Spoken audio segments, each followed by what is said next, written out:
Où étiez-vous l'autre jour? À Nha Trang. Nous sommes venus en bac.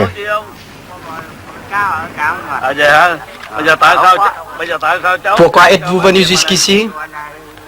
Je viens ici exprès pour applaudir le président.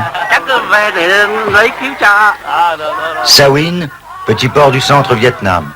Occupé par les communistes au moment du cessez-le-feu, le village a été libéré par les fusiliers marins après de durs combats. Quel pourcentage de dégâts? Dans les 70%. Il faudrait donner dans les 30 000 piastres par tête.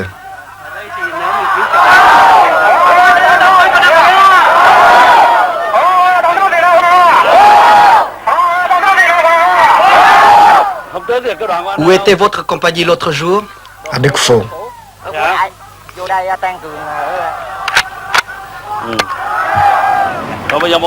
Quels sont les effectifs restants? Dans ma compagnie, 7 personnes. Que désire la population? C'est de reconstruire et il compte beaucoup sur l'aide du président. Quel est le désir réel de chaque habitant?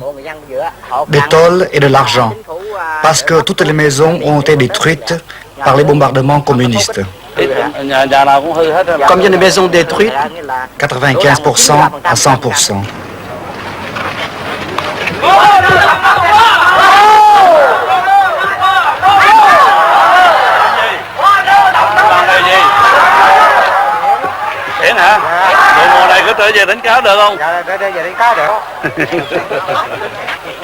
Il y a eu peu de victimes dans cette population de pêcheurs qui avait tout entière pris la mer et a attendu au large l'issue de la bataille.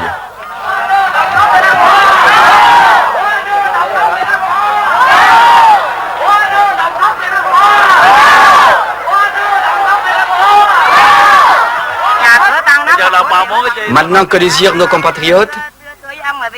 Nous demandons d'être habillés, nourris et que la situation redevienne ce qu'elle était auparavant.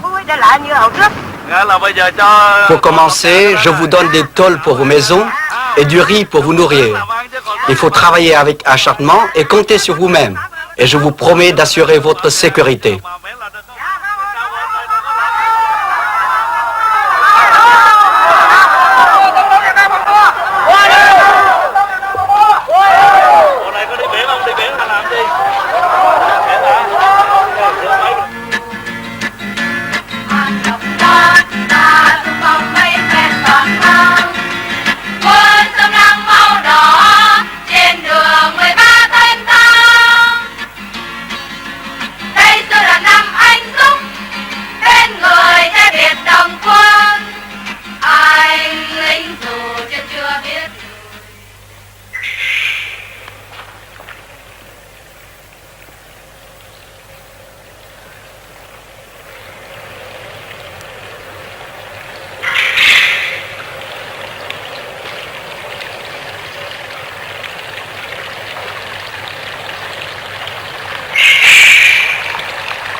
J'aime la solitude, mais je ne suis pas un homme solitaire.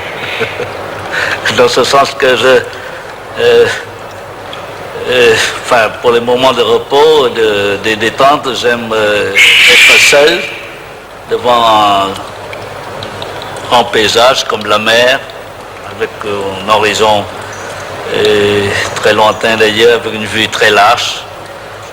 C'est pour moi une source de méditation parce que j'ai passé toute mon enfance dans mon village et puis ma maison est tournée vers la mer et puis partout je vois la mer, les lagunes et les montagnes. Il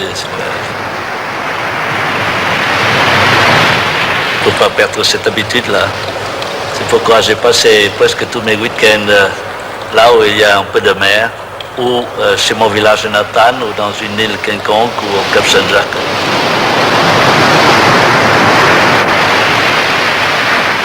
J'aime la mer avant tout. Je voudrais continuer la carrière de mon grand-père et de mon père. J'aimais voyager, j'aimais la mer. J'ai fait la marine marchande.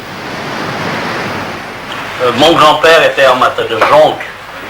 Alors il commandait des flottes de 10 jonques, de 12 jonques pour transporter du Normand de Phan jusqu'à Saigon et dans toutes les provinces du sud de Saigon. Et des fois, elle est allée jusqu'à Singapour pour acheter des tissus, des étoffes, des dattiers, puis elle est allée parfois jusqu'au plus au nord de Hue, de Toral. C'est comme ça. Dans le temps, c'était des jonques, des grosses jonques. Et il est plus fort en navigation que moi. J'ai dû lui demander des fois des conseils sur la navigation astronomique, même avec les livres que j'ai appris. C'est la pratique qui compte. Il pouvait prédire les orages. Un homme du large qui se sentait à l'étroit entre les murs de sa résidence officielle. Je ne m'assois jamais dans mon bureau pour plus d'1 heure. Je marchais tout le temps et puis je m'assois là. Pour ne pas me tenir pendant 1 ou 2 heures, exception faite des réunions des conseils des ministres.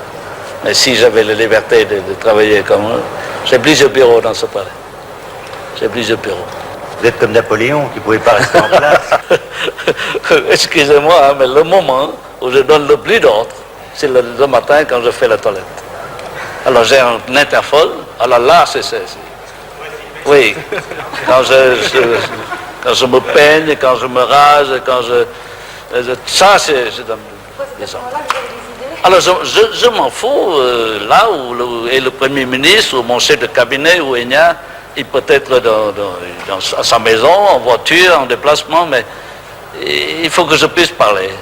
Ou bien donner des ordres à travers l'officier de permanence pour qu'il puisse transmettre. Mais c'est là, en ce moment-là, que viennent les idées. Les ordres viennent comme ça.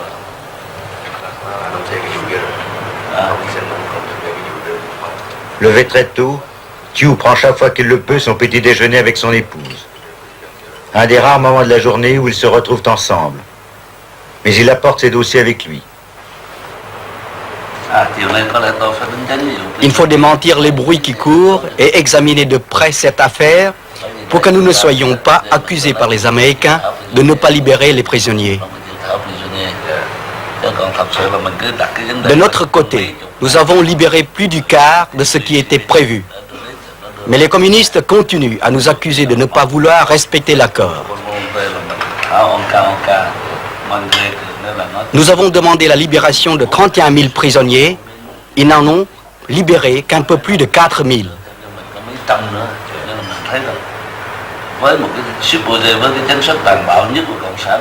Les communistes sont des barbares. Ils ont même tué une partie des prisonniers militaires.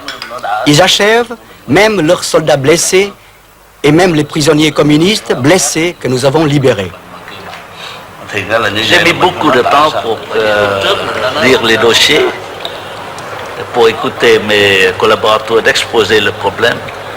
Et quant à prendre décision, j'ai pris une décision très vite, après avoir, je peux employer le mot, pigé. Et surtout, après une nuit de réflexion. Thì đã đến cái deuxième cas đó thì họ phải có thiện ý cho họ làm như thành ra mình refute tất cả những cái áp tắc đó.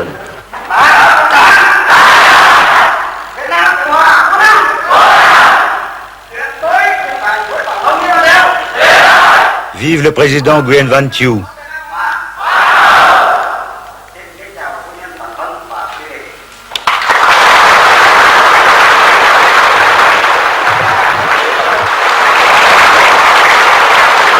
Madame Thieu visite les prisonniers militaires libérés par les communistes.